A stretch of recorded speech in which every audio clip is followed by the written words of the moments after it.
Thank you, Randall, and thank you to everybody here at the Business Roundtable for having me here today.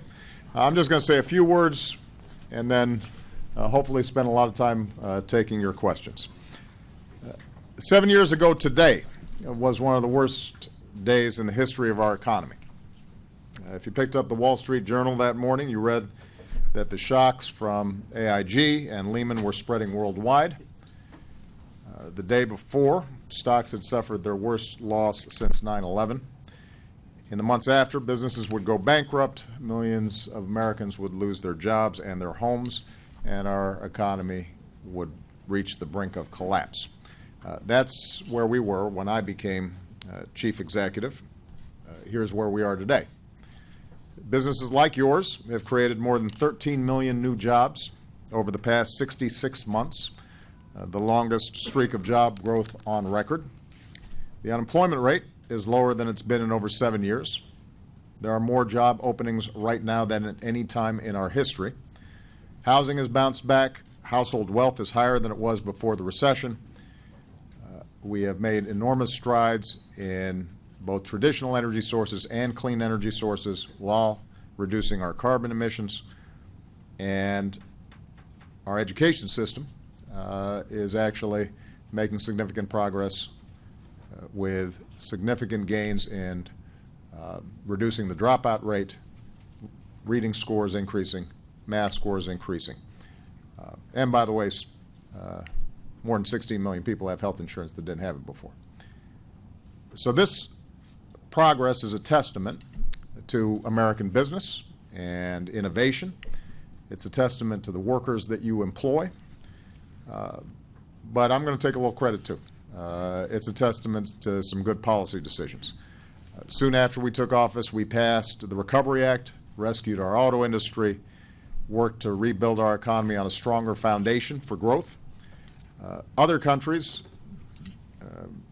in some cases, embraced austerity as an ideology without looking at the data and the facts, tried to cut their way out of recession. The results speak for themselves. America has come back from crisis faster than almost every other advanced nation on earth, and at a time of significant global volatility, we remain the world's safest, smartest investment. Of course, I will not be satisfied, and we as a country shouldn't be satisfied until more working families are feeling the recovery in their own lives. But the fact is that what I've called middle-class economics has been good for business. Corporate profits have hit an all-time high. Slowing healthcare prices and plummeting energy costs have helped your bottom lines. Manufacturing is growing at the fastest clip in about 2 decades. Our workforce is more educated than ever before. The stock market has more than doubled since 2009, and 2015 is on pace to be the year with the highest consumer confidence since 2004. And America's technological entrepreneurs have continued to make incredible products that are changing our lives rapidly. Now, you wouldn't know any of this if you were listening to the folks who are seeking this office that I occupy. In the echo chamber that is presidential politics, everything is dark and everything is terrible. They don't seem to offer many solutions for the disasters that they perceive, but they're quick to tell you who to blame. I'm here to say that there's nothing particularly patriotic or American about talking down America, especially when we stand as one of the few sources of economic strength in the world. Right now, we've got the chance to build on progress that we have made and that is acknowledged worldwide. We have a chance to grow the economy even faster, create jobs even faster, lift people's incomes and prospects even faster. We just have to make some sensible choices. And I'm going to focus on one particular example. America's next fiscal year is almost upon us, which means that Congress has about 2 weeks to pass a budget. If they don't, they will shut down America's government for the second time in 2 years. Democrats are ready to sit down and negotiate with Republicans right now, today, as we speak. But it should be over legitimate questions of spending and revenue, not unrelated ideological issues. You'll recall that 2 years ago, Republicans shut down the government because they didn't like Obamacare. Today, some are suggesting the government should be shut down because they don't like Planned Parenthood. That's not good sense, and it's not good business. The notion that we play chicken with a $18 trillion economy and global markets that are already skittish, all because of an issue around a woman's health provider that receives less than 20 cents out of every $1,000 in the federal budget, that's not good policy making. Now, the last time Republicans shut down the government, it cost our economy billions of dollars. Consumer confidence plummeted. I don't think anybody here thinks that's going to be good for your business. I've always believed what our first Republican president, a guy from my home state named Abraham Lincoln, believed, that through government we should do together those things that we can't do as well by ourselves. Funding infrastructure projects, educating the best workforce in the world, investing in cutting-edge research and development so that businesses can take that research and take some risks to create new products and new services. Setting basic rules for the marketplace that encourage innovation and fair competition that help a market-based economy thrive. Creating a safety net that not only helps the most vulnerable in our society, but also frees all of us to take risks and protect against life's uncertainties. And welcoming, rather than disparaging, the striving immigrants that have always been the source of continued renewal, economic vibrancy, and dynamism in our economy. So my hope is that Congress aims a little higher than just not shutting the government down. That's a good start. We'd like them to achieve that, but I think we can do better. We can actually do some things to help the economy grow. After the last shutdown, both parties came together and unwound some of the irrational cuts to our economy and military readiness that's known as sequester. That agreement expires in 2 weeks as well. And for those of you who are not steeped in federal budget terminology, sequester basically are automatic top-line cuts that don't discriminate, don't think through what are good investments.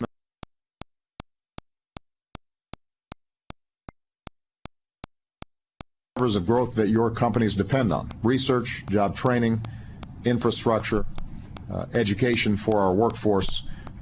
They are going to be reduced effectively at a time when other countries around the world are racing to get ahead of us.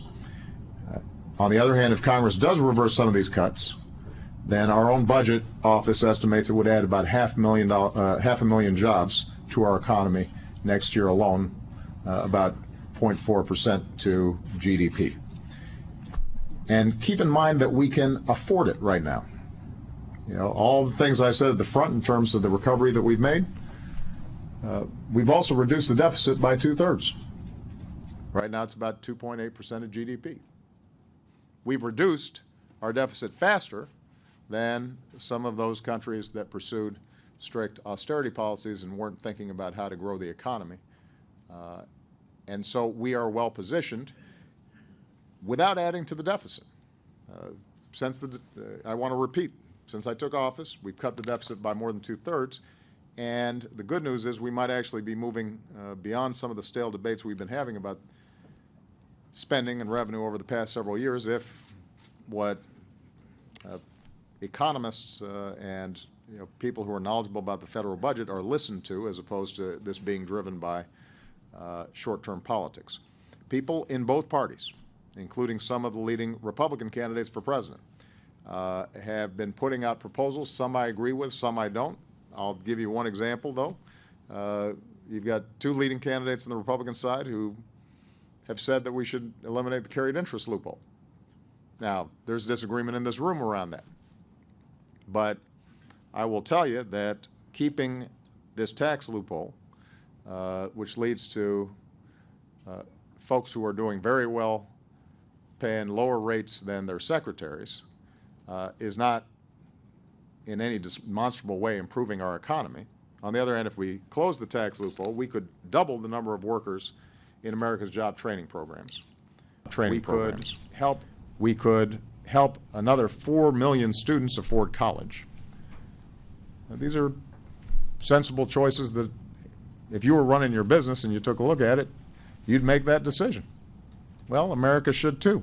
And this is an example of how we can maintain fiscal responsibility while at the same time making the investments that we need to grow. So the bottom line is this. 7 years ago, if we had listened to some politicians who said we could only cut our way to prosperity, the fact is we'd be worse off today. If we listen to them now, then we're going to be worse off tomorrow. I hope that you will talk to your friends in Congress, Democrats and Republicans alike, as Congress flirts with another shutdown. Remind them of what is at stake. We will have some disagreements sometimes. I do not expect to get 100% of what I want in any conversation, including with my wife. But I do expect us to stay focused on why we're here, which is to help the American people and businesses like yours and your workers do better. That's our job. We're not supposed to be impeding progress. We're supposed to be advancing progress, accelerating it. And if our leaders can put common sense over ideology and the good of the country before the good of the party, then we'll do just fine. Despite the perennial doom and gloom that I guess is inevitably part of a presidential campaign, America's winning right now. America's great right now. We can do even better. But the reason that I'm so confident about our future is not because of our government or size of our GDP or our military, but because everybody in this country that I meet around the, regardless of their station in life, their race, their religion, the region they live in, they do believe in a common creed that if people work hard in this country, they should be able to get ahead. And I know that's what you believe. That's the values that you try to instill in your companies as well. My hope is that that decency, that hard work, that common sense is going to be reflected. I'm going to Randall because since he volunteered for what I'm sure is a thankless job of being the head of DI. I'll get it going here. I know there are a lot of other questions for you, but Leader McConnell was just here a little earlier, and he gave us all a cause to exhale talking about the budget and seemed confident that we would get to a place where we would have a budget. And in the context of that, he spoke about how split government can actually provide opportunities for getting big things done that might be hard to get done otherwise. And he caused a head snapper with all of us when he gave you a very strong compliment over my head snapping. What did I do? Trade Promotion Authority. Yeah. And how you worked that, and you worked it very aggressively. And by the way, all of us in here, Mike Froman, I don't know if he's here, and Jeff Zients are very complimentary of the work that was done there. So now you have the authority to get a trade deal done. It's going to have to come back to Congress and so forth. Talk to us a little bit about your view of the opportunity to get the Trans-Pacific deal done. I am confident that we can get it done, and I believe we can get it done this year. The trade ministers should be meeting again sometime in the next several weeks. They have the opportunity to close the deal. Most chapters have been completed at this point, and I'm confident that it will, in fact, accomplish our central goal, which is to make sure that we've got a level playing field for American businesses and American workers in the fastest growing region of the world. There are going to be unprecedented protections for labor standards and environmental standards. but also for IP protection, also for making sure that when any company here makes an investment, that they're not being disadvantaged, but are instead being treated like domestic companies for commercial purposes. And so the notion here is that we've got 11 nations who represent the fastest growing, most populous part of the world, buying into a high standards trade deal that allows us and your companies on a consistent basis to compete. And the good news is that with a lot of tough negotiating and a lot of pushing and pulling, mainly by Mr. Froman, but occasionally I get called in to lob a call into one of my counterparts. I think that we're going to get this done. Now, the key then, once we close the negotiations and we have an agreement, is to get TPP through Congress. We got it through. I will return the compliment. Mitch McConnell worked very hard and very creatively to get it done. We should not assume, though, that because the authority was done, that we automatically are going to be able to get TPP done. And I'll be honest with you, the reason is that the politics around trade are tough. And I said this even in the run-up to getting TPA authority. A lot of Americans, when they think of trade, think of plants in their hometown or nearby shutting down and moving to Mexico or China, and American manufacturing and good paying jobs being lost of trade. And the argument that I have made consistently to Democrats has been that there may have been some mistakes made in past trade agreements in not, for example, having enforceable labor and environmental provisions that put American companies that are doing the right thing at a disadvantage, that there weren't enough safeguards for intellectual property, and the abuses of state-owned enterprises and subsidies that companies may have been involved with. But that's the status quo now. And if you want to correct those things, we got to raise the bar. I didn't fully persuade all my Democratic colleagues because the politics are tough. And I was willing to take my case to the Democratic caucus and to talk to my friends in organized labor and say that we can't look backwards, we got to look forward. We're going to have to compete in these areas. Here's the concern politically is that I think within the Republican Party, some of the same impulses that are anti-immigration reform, some of the same impulses that see the entire world as a threat and we've got to wall ourselves off, some of those same impulses also start creeping into the trade debate. And a party that traditionally was pro-free trade now has a substantial element that may feel differently. And so the BRT, I think, you got to put Engler to work over there. To their credit, both Mitch Boehner, I think, are on the right program here. But they're going to need some help potentially with their membership, because the closer we get to political season, the tighter some of these votes get. I will tell you this, though. I am confident that if I'm presenting an agreement to Congress, that it will meet the commitment that I made that this would be the highest standard, most progressive trade deal in American history. It'll be good for American business and American workers. All right. Yeah. Hi, Mr. President. Thank you for being with us. I wanted to ask you about cybersecurity.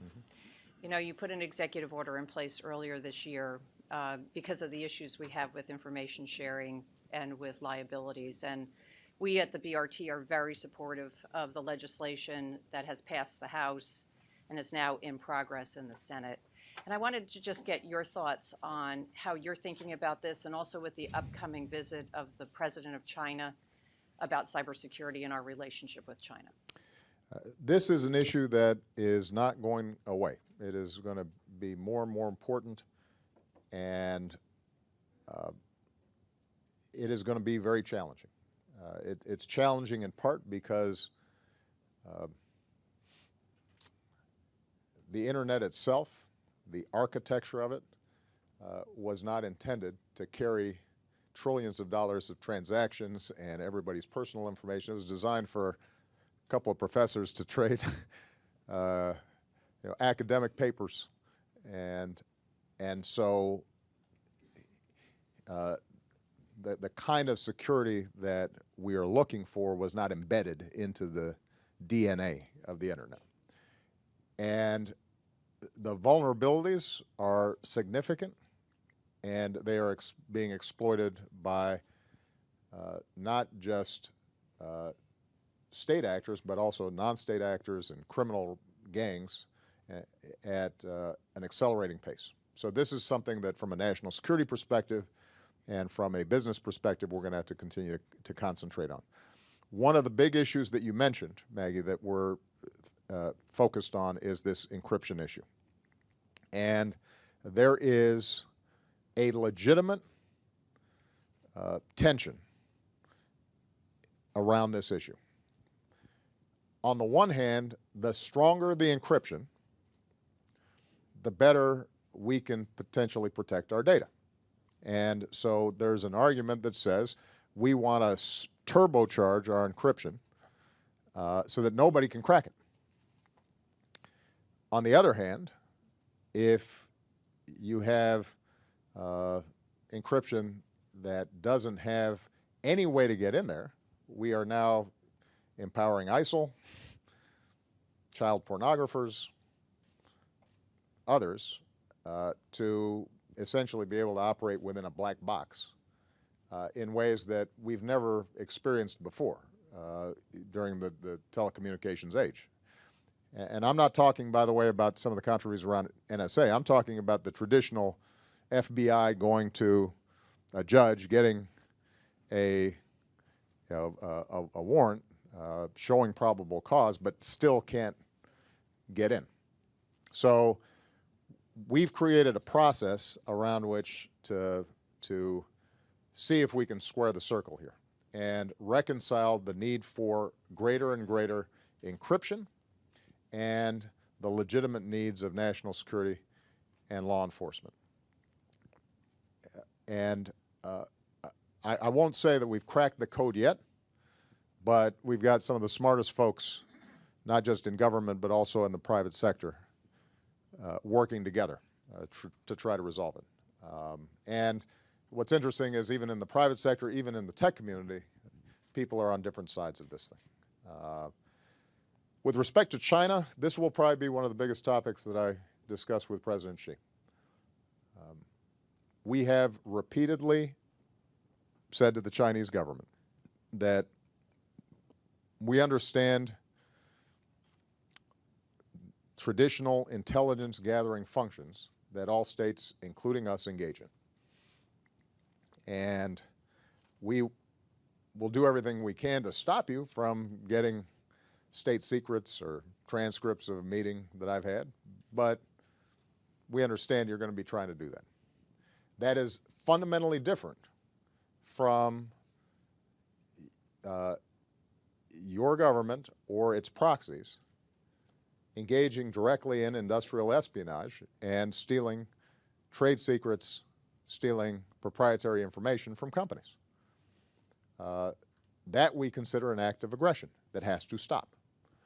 And we are preparing a number of measures that will indicate to the Chinese that this is not just a matter of us being mildly upset, but is something that will put significant strains on the bilateral relationship if not resolved, and that we are prepared to take some countervailing actions in order to get their attention. My hope is that it gets resolved short of that. And ultimately the goal should be to have some basic international framework that won't be perfect, because there's still going to be a lot of non-state actors that and hackers who are very good, and we're still going to have to have good defense and still have to be able to find the fingerprints of those and apprehend them and stop networks that are engaged in cybercrime. But among states, there has to be a framework that is analogous to what we've done with nuclear power, because nobody stands to gain, and frankly, although the Chinese and Russians are close, we're still the best at this.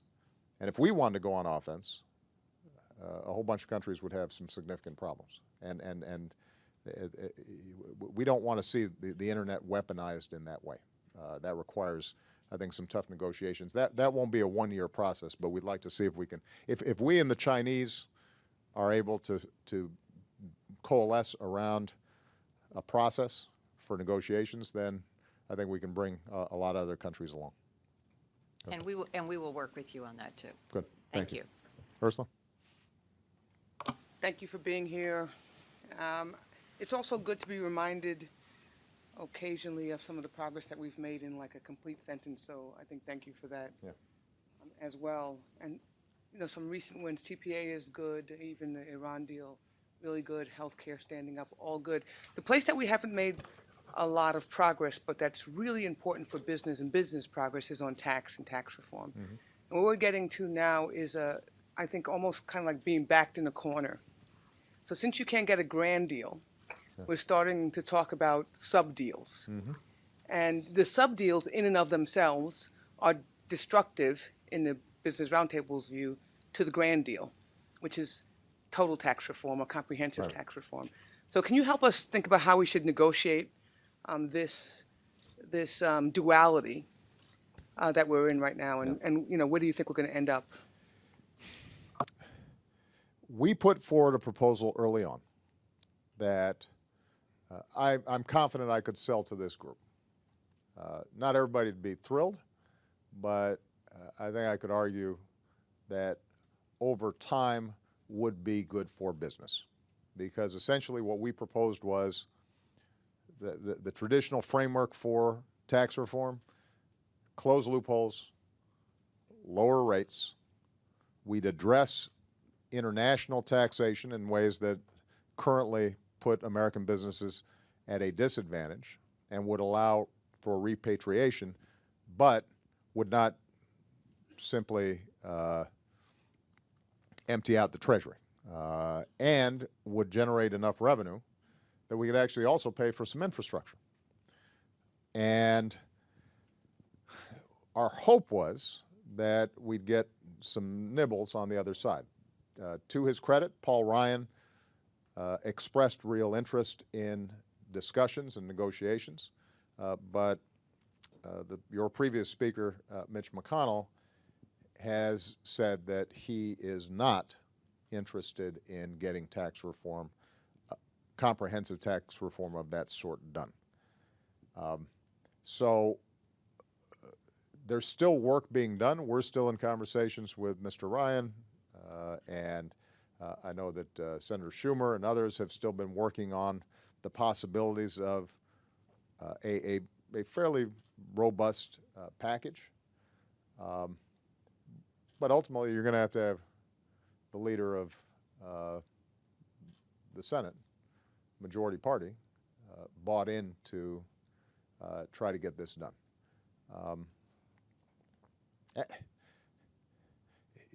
I understand why tax reform is elusive, because those of us who believe in a simpler, fairer, more competitive tax framework in the abstract sometimes look at our bottom lines and say, oh no, that deduction's helping us pretty good here.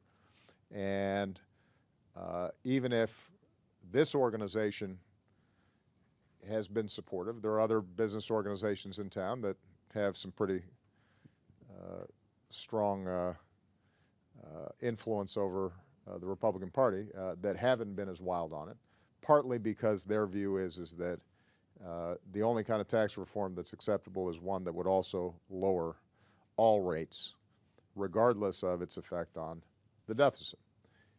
That's just not something that is viable. So we're going to keep on working on it. My suggestion would be that the BRT continue to encourage Speaker Boehner, Paul Ryan, Mitch McConnell to come up with an ambitious package. And what I can assure you is that the White House will take it seriously. We don't expect that everything in our original package would go forward. But the one thing that we couldn't do, and you know, I get concerned sometimes that what is labeled as tax reform ends up just being cuts. You're not closing the loopholes, and as a consequence, it's a huge drain on the Treasury. We then suddenly are accused of running up the deficit to help your tax rates, and we're not doing enough to help grow the economy and help ordinary workers. So that's the one direction we can't go in. All right? Yeah, Tom. Yeah, thank you for being here. I'd love to hear your thoughts on energy policy, but I know we talk a lot about all the above, but I think what's really changing kind of in an unprecedented way here recently are technology revolutions that are occurring either in the production of energy or perhaps more importantly in the use of energy. That gives Americans, I think, a way to play offense in what has been a set of unprecedented challenges. Yeah. What's your thoughts on that? But Tom, I think you described it well. I am much more optimistic about our ability to get a handle around energy that is good for our economy, good for business, good for consumers, good for job creation, and maybe saves the planet in the process. I'm much more optimistic about that now than I was when I started as president. And a good example is just when you look at what's happened with solar. I mean, we're not quite at Moore's Law yet, but the pace at which the unit costs for solar energy have gone down is stunning. We've seen not quite the same pace, but similar progress around wind. Our natural gas production is unprecedented, and I have been very supportive of our natural gas production as being not only important to our economy, but also geopolitically. It's a huge recipe for energy independence, as long as we get the methane discharge issues right, and I think there are ways of doing that with sound science. So that's on the production side, and as you said, on the utilization side, all of you are, there's not a company here that is not producing significantly more product with less energy than you were just 10 years ago, and certainly than you were 20 years ago. Everybody here has seen the power of tracking utilization, identifying waste, and timing issues around when is energy expensive, when is energy cheap. So there's enormous progress on the commercial side, and then individual households now with things like Nest or the equivalents, we're able to fine-tune our energy usage in ways that we just haven't seen before. And then you've got the whole transportation sector, in which we've continued to make significant progress in Detroit, as well as upstarts like Tesla. There's still some distribution network issues around the transportation revolution, although companies like UPS are doing a great job, I think, already experimenting with their fleets. So that's all good news. I would say that the big challenge now, if we're going to realize all the potential here, is to work with utilities so that they have a business model in which they're making money while seeing this change in distribution patterns in grid, because I think that there's still some legitimate economic issues there that have to be sorted through. And it's tricky because it's a patchwork system. We don't have one national grid, obviously. The second thing is investment in basic research needs to continue. Battery technology is greatly improved, but we still haven't seen all the breakthroughs that I think that we can make with battery technology that would make a huge difference in storage. And that's an exciting area for development. And then I would urge the BRT, and some of you individually as companies have already done this, view the issue of climate change and the Paris conference is going to be coming up at the end of this year as an opportunity rather than as a problem. Because this is coming. It's coming generationally. If you talk to your kids or my kids, they are much more attuned to this issue. Consumers are going to be caring about it more and more. The environmental effects that we're seeing. I'm going to be calling Jerry Brown later today just to talk about California wildfires. Some of you may have read the snowpack in the Sierra Nevadas, lowest it's been in 500 years. The flooding problems that we're already seeing in places like South Florida, it's just during high tide. Suddenly, billions of dollars of property is underwater. So this is coming. And for us to be out ahead of it and to think about how our ingenuity and our science can solve these problems is going to give us a jump on everybody else. So there is a pledge that some members of the BRT have organized around supporting a strong Paris agreement. I would encourage you to sign up on that and look for opportunities on this. And that includes, companies that have been in traditional fossil fuel areas, because if you know how to do oil and gas well, you can figure out how to do solar well. You can figure out how to make money doing it. You can figure out how to create efficiencies that help your bottom line. And what we've tried to do with the Clean Power Plan is to give states flexibility, understanding everybody's got a different energy mix. So, down south, we approved the first nuclear plant in a generation, basically, because we think nuclear needs to be part of that package. I'm a big believer that there are going to be different ways to skin the cat on this thing.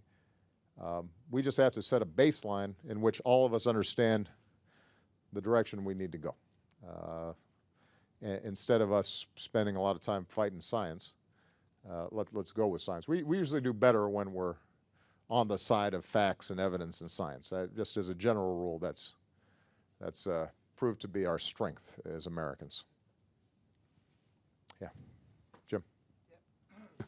If I could just turn back to China for a second. There are a lot of issues we got to sort out, and you mentioned security, their feelings about TPP, their own economy, their inward turn in the name of creating a consumer economy has had some protectionist elements that we don't like. I think many in this room would like to see some kind of positive outcome from this summit as well, that underlines our mutual benefit if we can figure out some of these things and find a way for the world's two biggest economies to see a path forward, as well as all the issues we've got. And do you have a comment on the tone you're going to try to set with the president and roles that we could play in supporting both the managing our relationship as well as finding a future for it? My tone with respect to China has been pretty consistent. It doesn't jump up and down depending on where the polls are. My view is that China should be and will continue to be an economic competitor, that we need to make sure that we are reaching an understanding with them about our presence as a Pacific power, but that it is in our interest for China to continue what has been dubbed a peaceful, orderly rise. China is a big place with a lot of people, and we're better off if those people are eaten and have shelter and are buying consumer goods rather than starving and rioting on the streets. And so what I've consistently communicated first to President Hu when I came into office, now President Xi, is our goal is to have them as a partner in helping to maintain a set of international rules and norms that benefit everybody. That, in fact, were what facilitated China's rise. I mean, they were essentially riding on our backs for the last 30 years because we were underwriting peace, security, the free flow of commerce, international rules in the financial sector. And, as they have matured, what we've said to them is, with power comes responsibility. So now you've got to step up. You can't act as if you are a third world country and pursue protectionist policies or engage in dumping or not protect intellectual property at a time when we're now, when you're now the second and eventually probably the first largest economy in the world. You can't simply pursue an export-driven strategy because you're too big. You're not going to be able to grow your economy at the same pace over the next 20 years that you did in the last 20 years. Once your economy reaches a certain size, there's not enough global market to absorb that, which means that you've got to start thinking about transparency within your own economy and how are you setting up a safety net so that workers have some cushion and in turn are willing to spend money as opposed to stuffing it in the mattress. You've got to be concerned about environmental issues because you can't breathe in Beijing, and that spills over for all of us.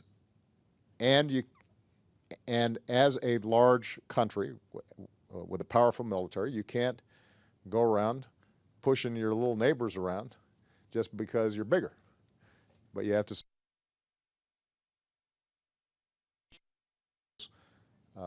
because ultimately you will be advantaged by everybody following the rules. And I think in some areas the Chinese understand this. I think in other areas they don't. I think in other areas they still see themselves as the poor country that shouldn't have any obligations internationally. And in some cases they still feel that when we call them on issues like their behavior in the South China Sea or on intellectual property theft, that we are trying to contain them, as opposed to us just wanting them to abide by the same rules that helped create an environment in which they can rise. So, but the good news is that our fates are sufficiently intertwined that, and in many ways, they still need us a lot more than we need them. That I think that there are going to be continuing areas in which they move. As long as we don't resort to the kind of loose talk and name calling that I notice some of our presidential candidates engage in. People you know.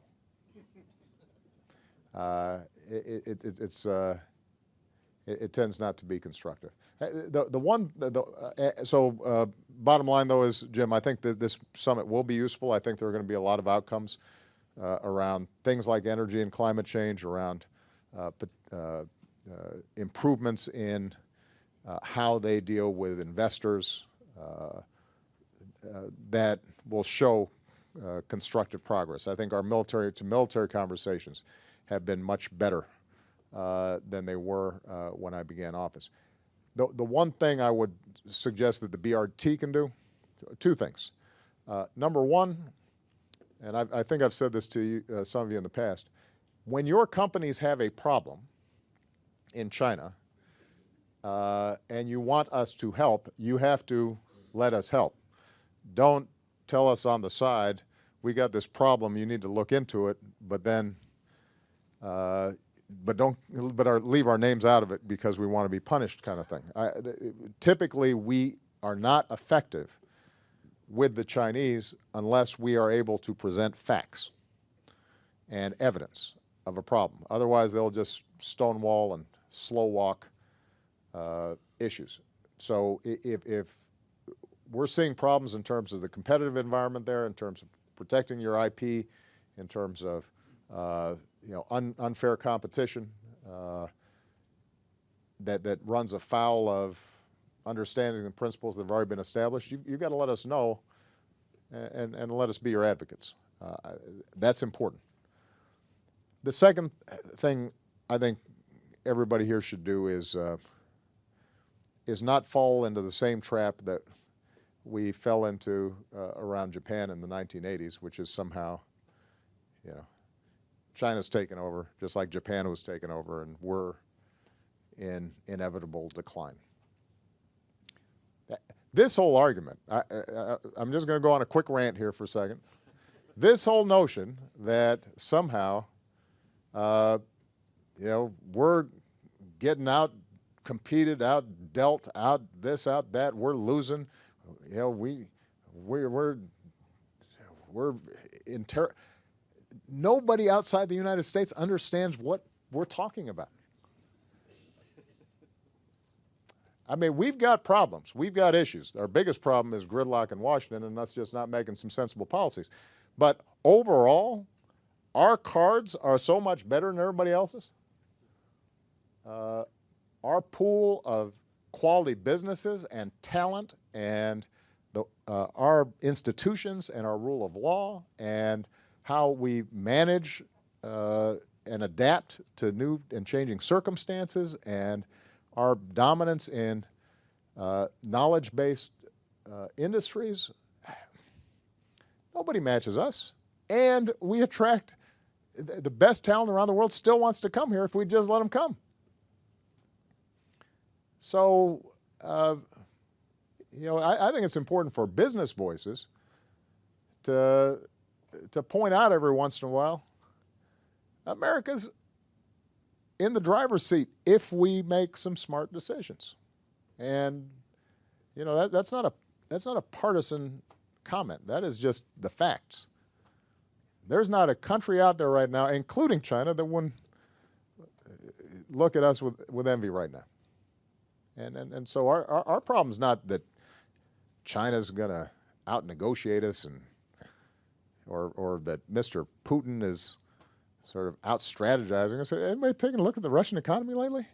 That's not our problem. Our problem's us, typically. We engage in you know, and I'm being generous when I say we, but yeah, we engage in self-inflicted wounds like this potential government shutdown. It's unnecessary. All right, got time for a couple more questions. Good to see you. How you doing? How you doing, Ed? How's everybody back home? Very good. Good. Along that, in that same Yeah. vein, looking earlier this summer, the expiration of the XM Bank authorization. Speaking of self-inflicted wounds, Understand, and part of the ongoing discussion, debate here in Washington, the Senate has attached a reauthorization, as you know, to the transportation bill, which is now down at the House. right? And we, on Monday, the Roundtable sent a letter to the leadership on both sides in Congress, pointing out really the benefits of reauthorization, that some of those get lost in this debate because really it's been characterized as only benefiting a few companies, which ignores the thousands of people who are basically employed by our suppliers across the country and the impact, positive impact that has, as well as it's a net generator revenue for the government. And you know, we have plans to have further discussions later today and this week with leadership in the House. Do you have any, we had a good discussion with your team this morning, do you have any insights that you could share with us that would help us in getting that reauthorization?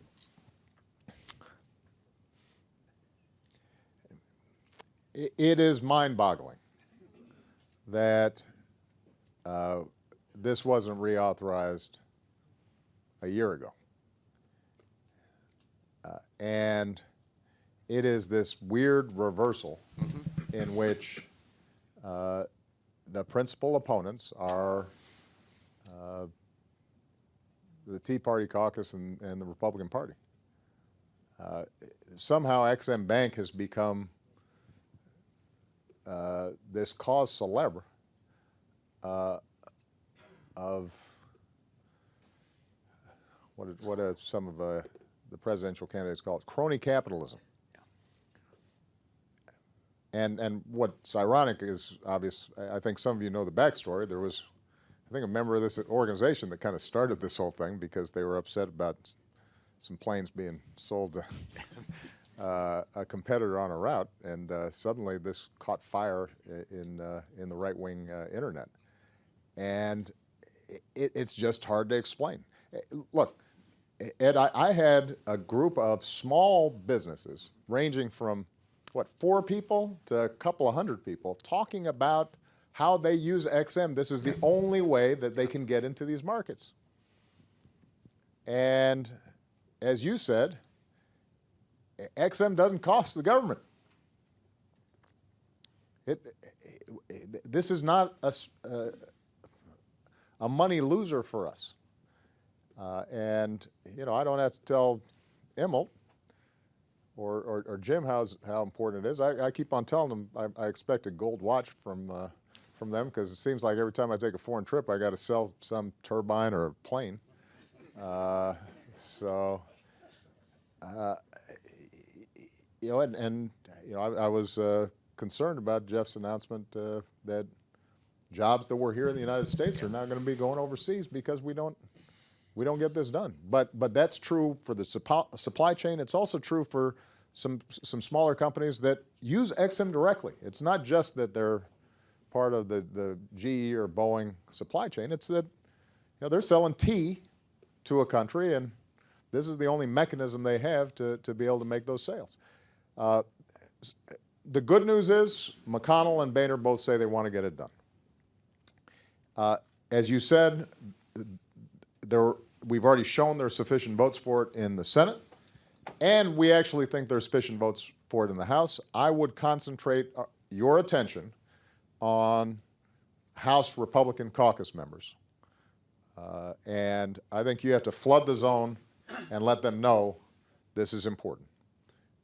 And that includes, by the way, talking to individual members who, in their districts, potentially have companies that are being adversely affected as long as XM is frozen. But my expectation is it gets done during the course of these budget negotiations, and we're going to push as hard as we can to get it done. Okay. Yeah. Mr. President, thank you for being here today. One of the issues that we deal with, and we talked about last time you were here, was regulation. And one of the areas that the Business Roundtable is very focused on these days is the ozone rule, which October 1, your administration will be coming out with a recommendation associated with that. The Business Roundtable position is that we need to maintain the 75 parts per billion, to lower that standard when technology doesn't exist and when communities are already advancing toward the 75 goal. If you lower it to 70, it's going to introduce another 200 counties in this country into non-attainment, which basically is we're not open for business, and that's our concern. Do you have any thoughts on that, or what the administration's plans are in that regard? There's a lot of complicated technical issues involved in this, but I'll try to simplify it as much as possible. Number one, we're under a court order to do this. So I think there may be a misperception that the EPA can do whatever it wants here. There were lawsuits brought under the previous administration that continued into my administration. We went before a judge. We actually, I think properly, got some additional time because there was the notion that we were going to lower standards a few years ago and then immediately get new data and force everybody to lower them all over again. And we said, let's just do this one time in a sensible way so that people can plan. But we've got some legal constraints. This is not something that just popped out of my head full blown. And so I always enjoy seeing the advertising for Obama's ozone plan. The ozone rules date back to when I was I think still in law school, before I had any gray hair, and there are some fairly stringent statutory guidelines by which the EPA is supposed to evaluate the standards. So the EPA is following the science and the statutes as best as it can. We are mindful that in some cases, because of the nature of where pollutants are generated, where they blow, that this can create a really complicated situation for certain local jurisdictions and local communities, and some states and counties end up being hit worse than others, and we're trying to work with those states and those communities as best we can, taking in their concerns into account. So I guess the bottom line is this is you can legitimately go after me on the clean power plant rule, because that was hatched by us, and I believe that we need to deal with climate change, and so we can have a lengthy debate about that. And here on ozone, this is a existing statute and an existing mechanism, and we are charged with implementing it based on the science that's presented to us. And that's what we're trying to do, but we're taking this input into account. I recognize some of the concerns. I will say this, last point I'll make on this. Even with the costs associated with implementing the ozone rule, when you do a cost benefit, the amount of lives saved, asthma averted, and so forth is still substantially higher than the costs. Now, that doesn't necessarily resolve all the concerns that people may have about local costs being borne, whereas the savings are spread out more broadly, and legitimate economic issues that have to be considered. And the EPA has been has been listening to, I think, every stakeholder there. But I think what you'll see in the analysis overall is we don't issue a regulation where the costs are not lower than the benefits. And if you look at the regulations we've generally put forward, the costs are substantially lower than the benefits that are generated. Okay. Okay. Doug? Many of us are interested in Cuba, Yeah. and the opening there has been positive. There's a lot of issues to get to full Right. normal relations. Just how do you see that path happening, and what's the future of that in your opinion? Thank you. You know, I don't think it's going to be a overnight transformation, but I am convinced that by re-engaging Cuba, re-engaging the Cuban people, that we are creating the environment in which a generational change and transition will take place in that country. And already, you know, you're seeing conversations taking place about, how is Cuba going to accommodate an influx of tourists, and how do they think about the internet and open communications in order to be able to participate in the modern economy. And that inevitably then leads to questions about, can a company hire a Cuban directly, a foreign investor, as opposed to going through the government? And over time, that creates space for personal freedom and I think a long-term political transition. For now, what we've said is that we will step by step look for areas and opportunities within our authorities. As long as Congress still has the embargo in place, there are certain things we can't do, but there are certain things we can do, for example, on telecommunications, and we're looking for opportunities there. And we will also continue to press the Cuban government around issues of political freedom, and when His Holiness the Pope comes, he's going to be visiting Cuba. That, I think, is going to be an opportunity for more more interesting conversations inside of Cuba. My biggest suggestion would be for the BRT just to start having a conversation on a bipartisan basis about lifting the embargo. It doesn't necessarily have to happen, or even should happen, all in one fell swoop.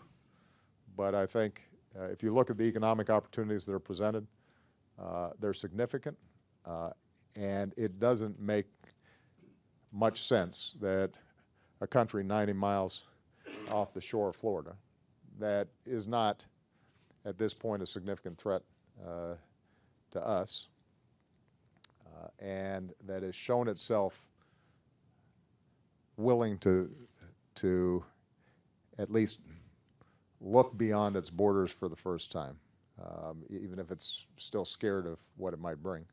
It doesn't make sense for us to keep sticking to the old ways of doing business. So I'll actually take one more question, and then I'll come around and say hi to everybody. So, anybody else? No? Go ahead. Again, thank you. And I know a topic near to your heart has been education, Yes. and for young folks, and you've spent a lot of time on this.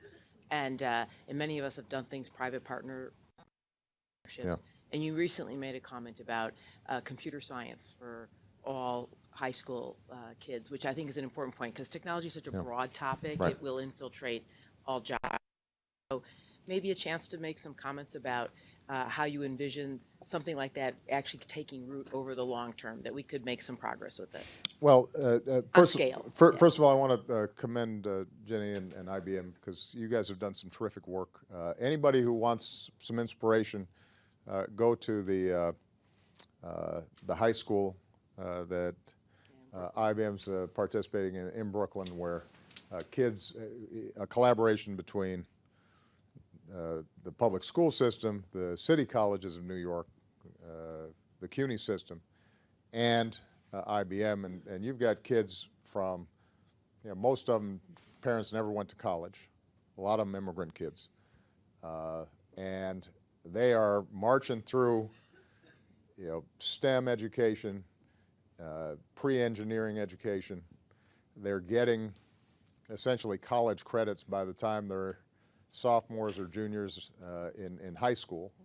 They're able to save money because in 5 years in high school, they come out with an associate's degree. They then either are transferring to a 4-year university with those credits, or they're starting to work with IBM because they've been apprenticing, and the curriculum design has given them confidence that if they do well, they're going to be able to get a job. That is something that we're actually looking to try to duplicate all across the country. And the good news, as I mentioned at the top, is because of the strong work that Arnie Duncan's done, the strong work that a lot of governors and local communities have done to increase accountability, creativity, have high expectations for kids, bust through some of the old bureaucratic obstacles. We are seeing highest reading scores, highest math scores, highest graduation rates. And part of our goal here is to improve STEM education generally. A critical element of that is understanding this computer age that these kids are immersed in. And I don't want them just to know how to use their phone to play video games. I want them to know how that phone works and potentially code it and program it. And what's remarkable, I'm about the age where I think my high school just had like the first coding class when I was maybe in 7th or 8th grade. But this was where you had like those cards, and it was, and the punching cards. And now, the way the tools and resources that are available for kids, starting in 1st, 2nd grade, we have these science fairs, and these little Girl Scout troops come in, and they've designed their own games and or simulations of entire towns with people and all kinds of scenarios that they've figured out, and so it's actually something that they naturally gravitate to. We just have to start early. It's almost like a foreign language, where rather than try to catch kids when they're in 10th, 11th, 12th grade, make it part of the broader curriculum and incorporate it into how you're teaching math and how you're teaching science and how you're teaching social studies. That seems to be the way in which kids get engaged. So we're doing a lot of work with many of you individually as companies on this STEM education issue. We hope that you will continue to participate. You've been great partners on that front. I'll just say in closing, it's always a pleasure to be here.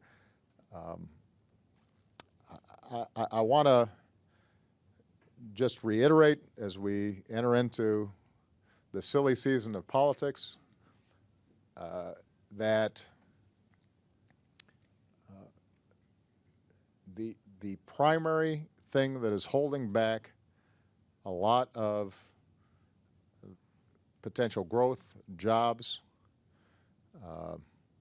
improved bottom lines, greater stability, is well within our control right now, and are things that traditionally enjoyed bipartisan support.